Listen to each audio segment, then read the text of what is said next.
Dana's car died on a Tuesday. Tow truck, new alternator. $600. And here's the whole story. She paid it, got the car back Thursday, and life just continued. No credit card spiral, no borrowed money, no calling anyone. Because sitting quietly in Dana's bank account is a number she calculated once, in about 5 minutes. Same breakdown hits without that number? It becomes a credit card balance that's still growing next year. Your emergency fund comes down to 2 numbers. Most people get both of them wrong. Some way too small, plenty way too big, and both mistakes cost real money. You'll have your 2 numbers before minute 3. Let's go. I'm Charlie. This is Charlie's Money. Here's the trap on both sides. Keep too little, and the first real emergency wipes you back to 0. One repair, done. That's the mistake everyone warns you about. But there's a second mistake nobody warns you about. Keeping too much. Money parked in a checking account earning nothing is money that's asleep on the job. Every $1,000 past what you actually need could be growing somewhere. And later in this video, I'll show you how even the fund itself can earn its keep. So the real question isn't, should I have an emergency fund? It's, what's the exact right size for me? That's the 2 numbers. Here it is. Number 1, your floor. Add up 1 month of essentials only. Rent, food, utilities, transportation, minimum payments. Not restaurants, not subscriptions. Just what keeps the lights on. 1 month of that is your floor, and it's your first target, because it turns most emergencies from a crisis into an inconvenience. Number 2, your ceiling. Take that same essential month and multiply it by your risk number. 3, 4, 5, or 6. Steady job, 2 incomes? You're a 3.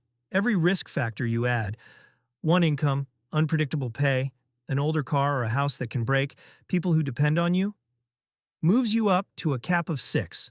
That's the whole method. 1 essential month is your floor. That month times your risk number is your ceiling. It even has a name now, the floor and ceiling method. And that's the whole answer. 1 essential month is your floor. 3 to 6 of them is your ceiling. Now let's calculate yours, the 30-second version right here. And stay to the end because there's a 5-minute move that pays your finish fund about $400 a year every year on autopilot. Grab your phone calculator. This genuinely takes 30 seconds. Rent or mortgage, groceries, utilities, transportation, minimum payments, add them up. That's it. That's your essential month. Quick warning on the classic mistake. Don't use your total monthly spending. Restaurants and subscriptions pause in an emergency. Essentials don't. Using the full number is exactly how people build a fund that's too big and give up halfway.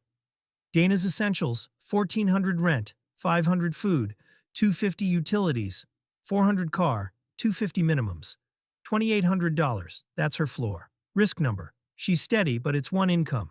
That's a 3 plus 1. A 4. 2,800 times 4, 11,200.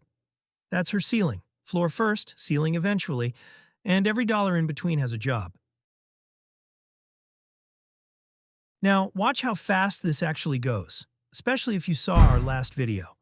Remember Dana's 2 invisible paychecks, the $3,000 her bi-weekly calendar hides every year? Those 2 checks alone are bigger than her entire floor. 1 year of catching money she was already earning, and stage 1 is simply done. After that, even $150 a month keeps the fill rising, and the ceiling stops being a fantasy number. It's a date on a calendar. This is the part nobody tells you. An emergency fund isn't a decade of discipline. Done in the right order, the floor happens fast, and the floor is what buys you the calm. Now, the bonus I promised. The average savings account in America pays about 1/3 of 1%. High-yield savings accounts, same insurance, same access to your money, are paying around 4% right now. That's roughly 10 times more for a 5-minute account switch. On Dana's full $11,000 fund, that difference is about $400 a year. Not from working more, not from risk, from parking the same money in a smarter spot.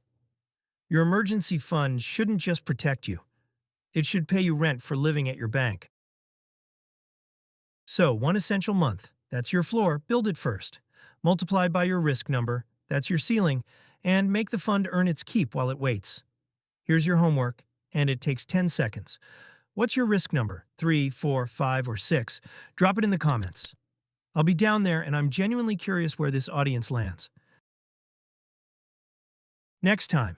In 1904, a Japanese journalist invented a budgeting method using nothing but a notebook and 4 questions. And a century later, it still quietly beats most budgeting apps.